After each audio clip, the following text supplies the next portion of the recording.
gentlemen, may I have your attention, please? The show starts in 10, 9, 8, 7, 6, 5, 4, 3, 2, 1. Hello and welcome to another exciting show. And today we've got Dr Miles Fleetwood, who's actually in his shop, which is at Waltham Abbey, as you can see from the background. Hey! And today Miles is going to talk about diet, and a very important show about diet, which I would have thought the majority of people would be interested in. So over to you, Miles. Good evening. Hello, everyone. Yeah, absolutely. Today we're going to be talking about diets. My interpretation of the word diet might not be the same as yours, so we must get that cleared up as well. I'm using diets not so much for weight control. I don't do an awful lot of weight control in my clinic. I'm mainly doing therapeutics. So I've picked out a few diets that maybe would help with weight control that I use for therapeutic type diets, and I'll explain as we go through why they're therapeutic diets and what they do. So here we go.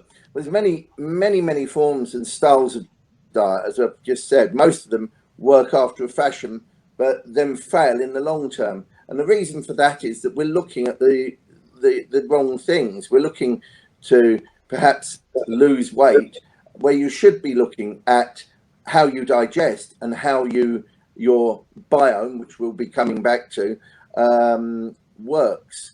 So the body, why these diets fail is as we reduce the number of calories, because most of the diets out there are calorie counting and calorie watching, and realistically calories don't really account for much. You can have quite high calorie foods and still lose quite a lot of weight. So you could still have the normal amount for, and I say normal, what is the normal, but the amount that they quote as the normal amount of calories, and you would still lose weight with certain diets that I've got that we're going to talk about today.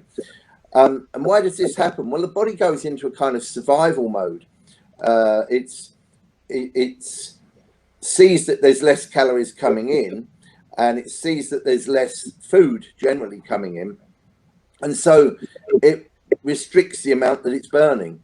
You feel often, if you're on a diet, you feel hungry, you feel tired, you feel a lack of general energy, and that's not the same as tiredness. Lacking energy, that's a different thing, and that's all because you've reduced the calorific content. So what the body tries to do is it tries to save the fats, because this is going back to our Stone Age history.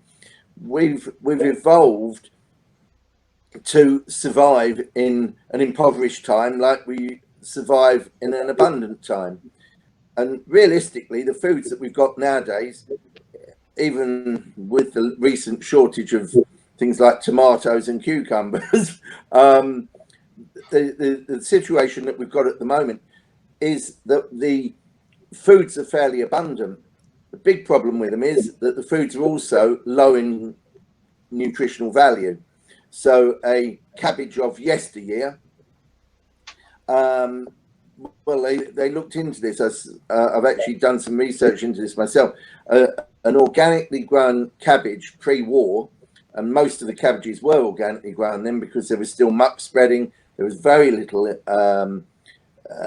chemical fertilizers. In fact, they were virtually unheard of. And so the bulk of the produce was organically grown. And lo and behold, a cabbage of yesteryear worth about 5.5 cabbages of today. And that's because the nutrients just aren't in there. They're sadly lacking. And if you look at things that are even more greedy for nutrients, potatoes. Well, potatoes are staple starch in this country, and they're about 200 times more nutritional value in the potatoes of yesteryear, i.e. pre-war, Second World War, which I would call pre-commercial fertilizers, than they are today. And no one's going to be able to eat 200 times as much potato. So our body goes into this kind of survival mode, and we meet our goals at first because it's got no other option but to burn calories. So we start burning calories and we feel happy because we're burning more calories, but we're actually not getting any more healthy. In fact, we're getting less healthy because we've not got the right nutrients. So your body starts breaking down the fat and the body tissues, which we don't want to do. You don't want to be breaking down liver tissues and muscle and heart tissue. As you can imagine, that doesn't do the body any good whatsoever. So when we're looking at these diets, we need to appreciate that we need to still keep our bodies going. So and keep our bodies high in nutrients. The biome, which I mentioned earlier, the biome is when I'm saying the biome, I'm talking about the gut biome, full of bacteria. I think we talked about this in our last show. There's more bacteria in our guts than there is cells in our own body. So if you discount the bacteria that are in the gut, we have more, and we put them on one side. We have less cells in our body than we do bacteria in our gut. So we're actually a colony. We're not an individual item. We're a colony. We're dependent upon that. And that's where we get our health from. So we have to keep that ticking over. We have to keep that satisfied. They need feeding and they need to be kept in good shape. So let's get back to diets. Probably one of the most radical approaches is to utilize the body's own system of digestion.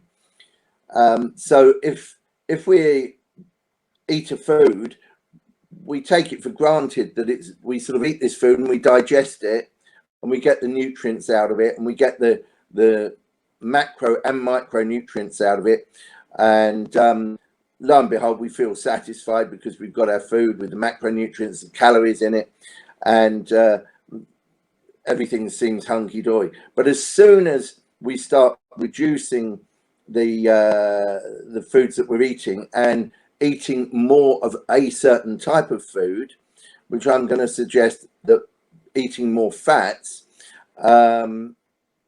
will actually make you slimmer, which seems ironic. Fats are actually full of calories. They're the most calorific food that we can get as a general rule, being 9 calories per gram of fat. And if you compare that to sugar, where there's about 3 calories per gram of sugar, it's 3 times as calorific. This is it seems crazy that if we ate more fat we'd actually get slimmer, but what actually happens is we overproduce, and we always do this. We slightly overproduce the amount of enzymes we need to digest our food in a healthy person. So what you're doing is you'll be producing a little bit more of the enzymes that break down, the lipase type enzymes, and those go into the bloodstream. And once they're in the bloodstream, they start turning the fats into energy, and you start burning up more fat to keep yourself going, and yet you've been eating fat. It's a strange idea, but it works. And this process is actually called ketosis, and you have to be careful how you run a ketosis type diet, because ketosis will break down whatever you're eating. It'll break down that same kind of tissue. So if you eat a lot of protein, you can land up breaking down protein, which you don't want to be doing as a general rule. Generally, we want to get rid of fat, and ketones can help you with that a lot. The standard ketone diet or ketonic diet allows for very low levels of carbohydrates. I mean, under 10%, moderate amounts of protein, about 20%, and relatively high amounts of fats, around 70% fats. So that would be a very, very aggressive ketonic type diet. The ketonic diet keeps to the same principles as, then there's a different kind of diet called a targeted ketonic diet. And this keeps to the same principles as a standard ketonic diet that I've just mentioned, but allows carbs when doing aerobic exercise. We burn a lot of calories when we're doing aerobic exercise, and so it allows for more carbohydrates then. So if you're an athlete or if you're down the gym an awful lot, this may be a better way to go. The most radical approach is to utilize the protein ketonic diet. Like I've said, I don't like this particularly, but I thought I'd quickly go over it, which utilizes a different approach, and the ratios of fat, which will be at 60%, protein at 35%. So you're going to start breaking protein down as well at that. It's sort of where it starts, around 30%, and only 5% carbohydrates. This type of diet does reduce weight and fat very efficiently.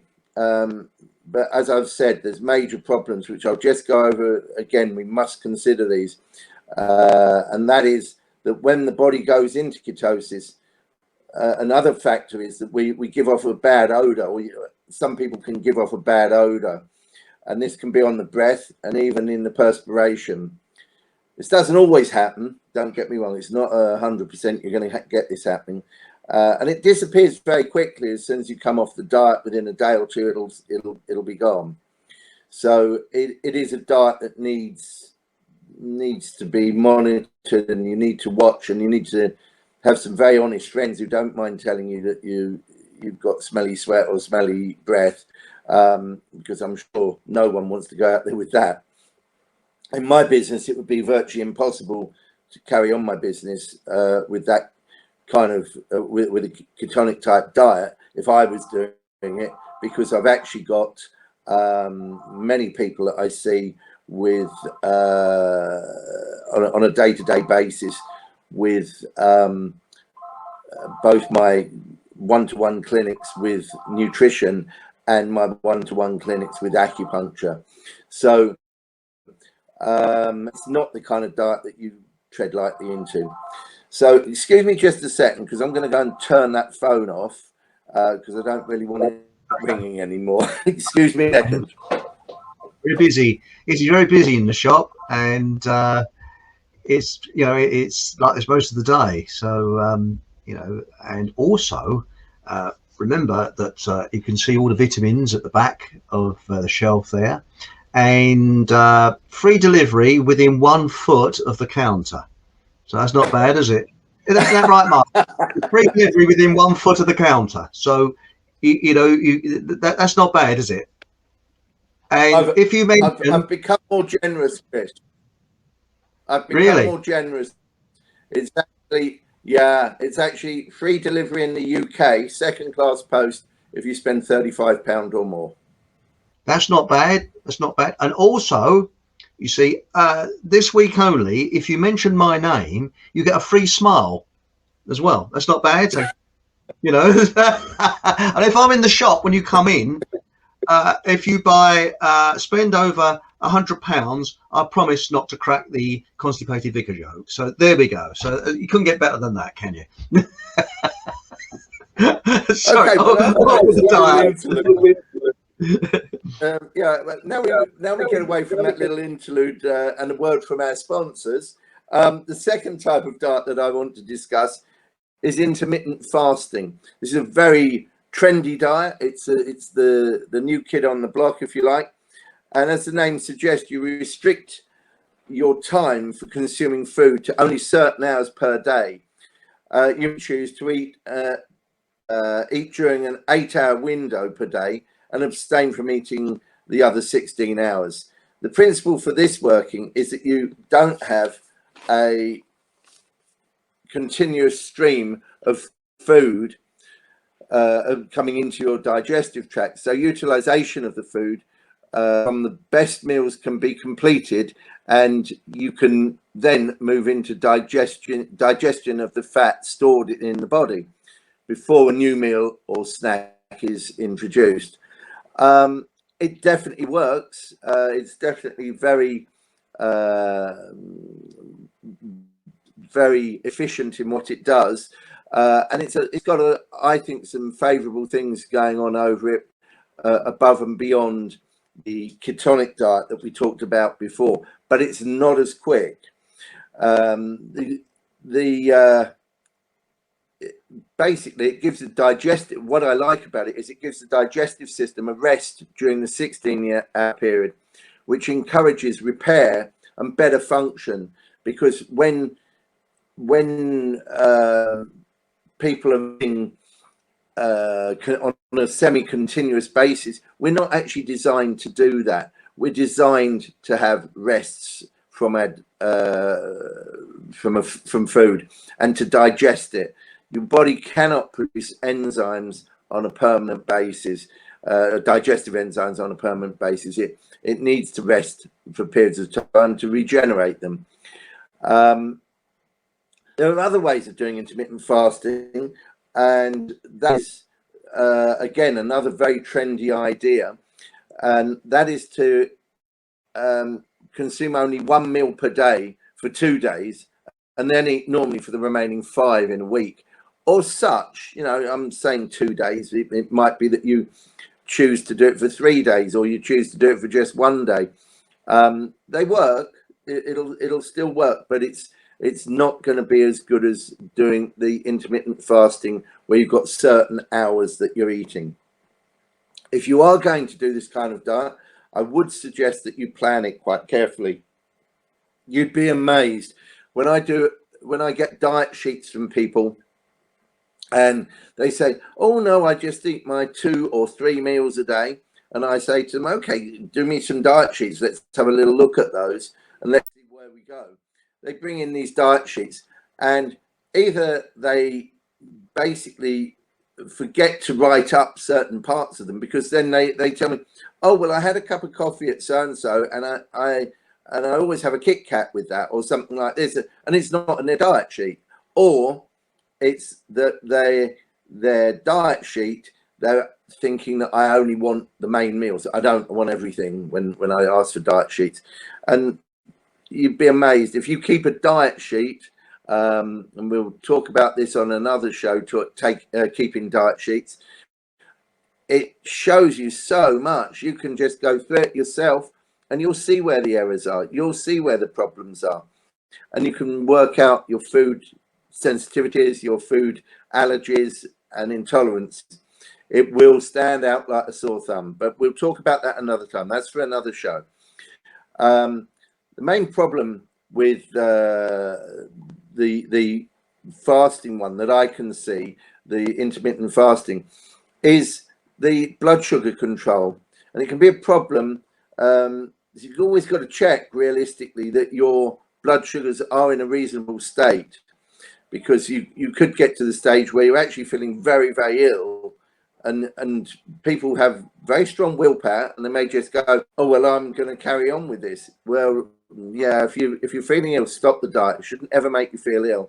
And you might want to just nip along to your doc or to the pharmacist and get them to check your blood sugars. Some pharmacists can do this nowadays before you continue with the diet. So the third type of diet I'm about and give an overview of is actually called food combining, a food combining type diet. This is probably the mainstay of what I do. I really believe this is the diet that we all ought to be looking at first and foremost. it changed because food combining is a bad name for it, in my opinion. It should be called not combining, because, or food not combining, because it's realistically, it doesn't allow you to eat certain foods with other foods. The number of people that I've put on food combining diets, and the usual comment is, after 3 to 6 months, how do I stop losing weight? I'm losing so much weight. How do I stop losing weight? Well, if you're losing weight, you're probably losing fat. And if you lose fat, that's not such a bad thing, because this kind of takes into account that we digest certain foods better at certain times of the day. There's a few things we need to know about on that, about the digestive system, to understand how this diet works. So, brief overview of various types of digestion. One, to digest protein, we have a high level of acid inside the stomach, which it's the stomach lining that produces this acid. As a little bit more information for you, people who have GORD, or who have been diagnosed with GORD, G-O-R-D, or hiatus hernia, or Barrett's esophagitis, or a peptic ulcer, or gastritis, or esophagitis, etc., etc., etc. These are all symptoms of a low stomach acid, not a high stomach acid. And taking an antacid, or worse, a proton pump inhibitor, which is the common ones are lansoprazole and omeprazole, will cause the digestive system to fail. And you must address the problem. You can't just take a tablet that changes that state, because we need that stomach acid to digest our protein. The acid is there, yeah, to break down the protein into what they call amino acids. Now, amino acids are, there's a group of amino acids called the essential amino acids, and then there's non-essential amino acids. These essential amino acids, realistically, you can only get these from animal products, beans, a few other pulses, what is considered as a grain called amaranth, and quinoa. This is why quinoa, or quinoa, however you choose to say it, is has become a popular sort of food for vegans. It's another way of getting all of the essential amino acids, and they appear in different levels with different people. So certain people, what I mean by this is, they're playing different levels in different proteins, and different people with their different lifestyles will need different levels of amino acids, even these essential amino acids. So what happens after you've had so you've sorted out your digestive problem, and you can now produce enough stomach acid? The stomach acid is very, very acidic. It's actually, you're looking at a pH, if you remember your potential hydrogen levels from school. The pH with a low number was very acidic. A pH with a high number is heading towards caustic. So this has got to around about 2 or 3. So it's incredibly acidic, and you need that to break the protein down. Doesn't matter whether it's vegetable protein or animal protein. After we've broken it down to that level, the rest of the what would I call that? The rest of the metabolization of that is carried out by an enzyme or group of enzymes called protease, and they only work in a high acid environment. What happens then? You actually turn any protein into almost like a soup, and it's called chyme, and it's a semi-digested or digested liquid made by digesting food in the alimentary canal, so in the gut. We have another a situation where digesting complex carbs, vegetables, as the enzymes for these that digest these can operate in an acid or an alkaline environment. The last group of foods that we need to look at are the starches, and these have to be broken down in an alkaline environment. So as you can see, we've got groups of foods that need the proteins that need an acid-rich environment. We've got the complex carbs, which are what we know as vegetables, with the exception of starchy vegetables, and they can be broken down in an acid or an alkaline-rich environment. And then we've got the starches, which have to have an alkaline-rich environment. So to break these down, they're broken down in the duodenum, and if you've got an acid-rich environment already because you've taken in protein, then you won't digest the starches properly. If you've got an alkaline-rich environment because your digestive system has come across the starches first, then you won't digest the protein properly. So when we introduce a food combining diet, what we do is separate the protein from the starch. This at first sounds easy and is not that invasive. However, think for a few minutes about how meals are constructed, and you'll see almost all societies and traditional ways of serving a meal will put the more expensive protein with the cheaper starch products. So if we think of some examples of that, have a think of fish and chips, meat pies, fish pies, spaghetti bolognese, bacon sandwich, kebab in a pita, McDonald's bun with a burger, and chips to just add insult to injury. So as you can see, I've given some older examples of traditional foods there and some more modern ones. So what needs to be done? We need to eat the protein with the complex carbs only, and the starch with complex carbs only. Never starch with protein, and it has to be never. This diet is very efficient, but can be a problem to start with.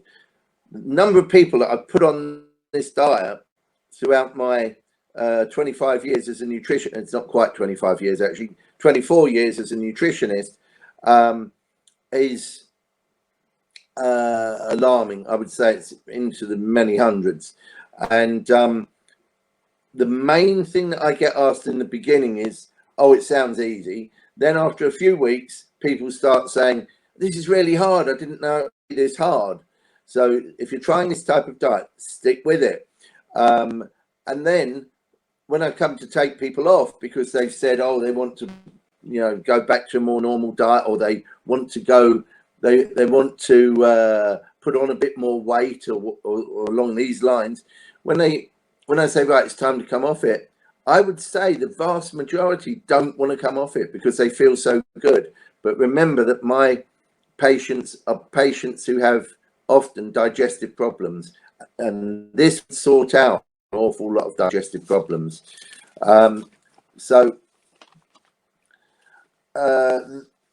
Very, very, very quickly to sum up, the diets are all capable of working on their own.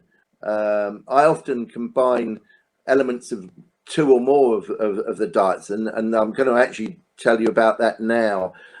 This is because I'm rarely consulted about weight control in my clinic, but very often consulted about various forms of IBS, which is irritable bowel syndrome, or digestive complaints like acid reflux or GORD. These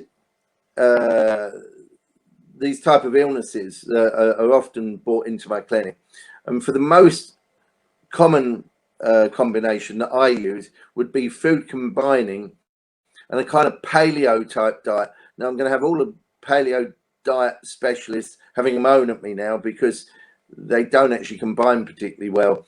But when I say paleo, What I'm talking about is getting back to a real basic type of diet. So you go for whole grains, whole foods, whole products. And I'll give an example of that. I would be suggesting that you have, for example, in an evening, you would never have white rice. You'd have brown whole grain rice, or you'd have other products that are whole products. When I have a jacket potato, which I do occasionally, believe it or not, I would always suggest that you clean the potato very well before you actually cook it. I only really eat organic potatoes. I grow a lot of them myself. And yeah, clean it off very thoroughly and eat the skin. It sounds weird, but the skin has got a lot more nourishment, weight for weight, than the starchy core of the potato. As long as you got all the mud off, that brings us to another area. You can actually find that there's some therapies in certain soils as well, but that's for another era completely. So if I was eating some protein, I'd make sure that protein was the best quality protein that I could afford. If I can afford it, I always get organic meat. If I can afford it, I always get grass-fed meat. Organic meat tends to be grass-fed, actually. So they're important types of things to make sure that you're doing. So when I say paleo, I'm really just looking at not cleaning that product up, not polishing, having refined oils, which, by the way, I don't cook in oil. Well, actually, it's a bit of a lie. I would cook occasionally in butter or in coconut oil, but generally I don't cook in oil. I don't really fry that much. But if I was to eat the oils, I would put them on the food afterwards, and they'd be cold pressed organic oils to keep it as whole as possible. Refined products can ruin this diet altogether, because we're back at that biome where we started. The biome does not like polished products. It does not like refined products. So always try and eat more whole foods. So what I would suggest to people is whole food diet, as I've just iterated there, and strict rules on eating protein in the morning. This is another asset that we need to think about, and only eating protein in the morning. This morning for breakfast I had some salmon. It sounds strange, but once you get used to it, it's really good. For lunch I'll probably have some more protein with a salad or with some steamed vegetables. And this evening, although I'm not sticking with this diet at the moment, in the evening I would suggest that you have something like rice with some steamed veg again. And if you want a bit more flavor with it, put some soy sauce on it. And I know that people are going to say, oh, soy sauce, it's protein. But it's so little that you're going to put on, the body won't really take much notice of that. It's going to take a lot more notice of the fact that you're basically having all your protein in the early part of the day and your starch in the end part of the day. The reason for this is that we produce up to 50 times as much stomach acid in the morning as we do in the evening. So if we're looking to digest that protein as best we can, we're better to have it in the morning. The tendency with modern society is to get home and have a bigger meal then. It should be your smallest meal of the day, the last meal, if you're trying to lose weight, so you don't go to bed with your tummy full of food undigested. We want to digest the food and utilize that food during the day, so we keep it, so it keeps us going. I'll give you a quick few examples of the kind of foods that I'm talking about on that, or the kind of meat mixes. So for breakfast, we'd have sort of egg or fish or meat or beans, but be careful with the sauce with beans. Again, you don't want tomato sauce with it. Tomato is actually a fruit. Or tofu, or tempeh, and these are other more exotic type proteins. And then if you're having a lunch with this kind of diet, you'd actually have those same products but with some vegetation, so with some salad leaves or with some steamed vegetables, and that would do you for lunch.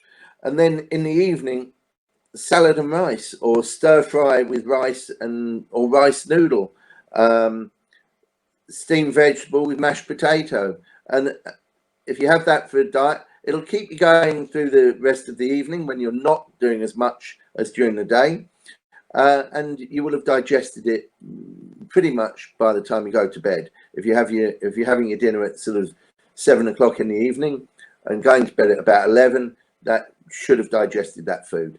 And it will actually help you not to get acid reflux, not to get bloating, and not to get constipation or diarrhea. So it really helps with the digestive tract. Just a few more words, because this is the first, I intend this being the first of a couple of shows that we're going to do. And the other show is going to be much more about the biome and the way in which to keep the biome in good shape and in good health. This would be a starting point. Any of these diets would set up a better biome. Now, the biome is mainly bacteria that live in the gut. You've probably all heard about probiotics. I get lots of people come in here, oh, I need a jar of probiotics. Well, inside the gut, there's more than 200 different types of probiotic. So a jar of probiotics that I keep in the shop, on average, would have probably, I don't know, 10 different types or something like that. And they'll be the most abundant type for most of them, but it's impossible for you to reproduce that biome. So you've got to keep it in good health. If you've had a course of antibiotics or something along these lines, the antibiotics will kill off a huge amount of those probiotics. And so it's important then to just get back into having the right bacteria in the gut. And that you can only do that by eating the right foods. And initially you can speed it up a little by taking some probiotics, but I would not recommend things like Yakult or Danone. They're not enough mix in there, unfortunately, and I've actually met people who've taken those in the extreme and have actually developed what I would call a monoculture. They've actually built the wrong kind of culture in their gut, and as soon as they come off the Danone or the Yakult type product, they feel ill, and they get ill because it needs replenishment on a very, very regular basis. To give you some idea of how many of the Danone or the Yakult type products are in the gut, and this is where I'm going to leave it, and then I'm going to show you a product. I will cover up the brand on it, but I will show you a product that's perhaps a little bit more comprehensive and a little bit better. But to give you some idea, remember these figures: the Danone and or the Yakult only have that kind of product inside them. So with Yakult, I think it's called K. shirota, Lactobacillus K. shirota. In the Danone, I believe it's called Lactobacillus immunitas.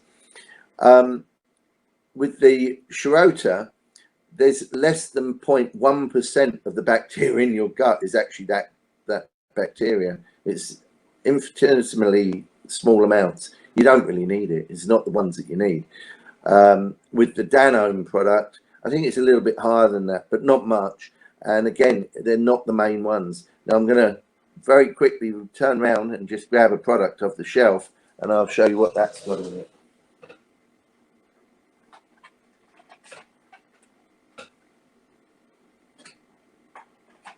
Okay, I've got two products, both from the same company. That isn't a deliberate act.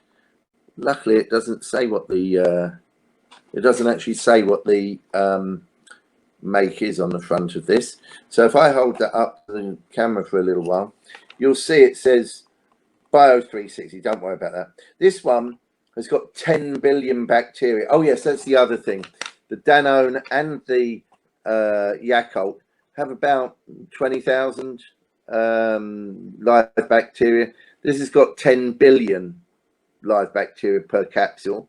So as you can see, you've got quantity here. It's enough to build an immune system, a biome. Forget the name at the moment. I know it says it's immune health, it's called here. These are strains of bacteria that would help you have a better immune system. But it's not, I don't take these. Why don't I take these? Because my immune system's good and I've got a good biome. It's looked after and it's maintained. So that's the one that this company is pushing to give you a better immune system. As you can see, it says 3 strains there, and the strains are Lactobacillus bacillus plantarum, Lactobacillus acidophilus, which is the most abundant one in the gut, and B. animalis subtil lactis. I don't know that one, but that obviously someone's done their homework and has researched that somehow boosts the immune system. And this is their daily use one. So this one is their daily use one. As you can see, it's still 10 billion bacteria with 5 strains. It's a broader spectrum. This would be the more everyday type product to take if you're going to take it. Don't waste your money with the Danone or the Yakult. They're really sugared milk. That's all they are. Okay, I think we're more or less there. As I say, the next talk may be about the biome. It may be about something else. Chris and I need to sit down and discuss that. But there certainly will be a show in the future about the biome and about how to keep that biome good. So that will be the next phase of this show. Thank you very much. That's it for today, and I'm going to hand you back over to Chris. Well, thank you very much. That's absolutely excellent. Thanks, Miles. And Okay. remember, please subscribe. Costs nothing. It's free of charge. Put the old thumbs up, and most of all, whatever happens, have a bloody good laugh, because laughter is one of the finest medicines. I think you would you agree with that, Miles?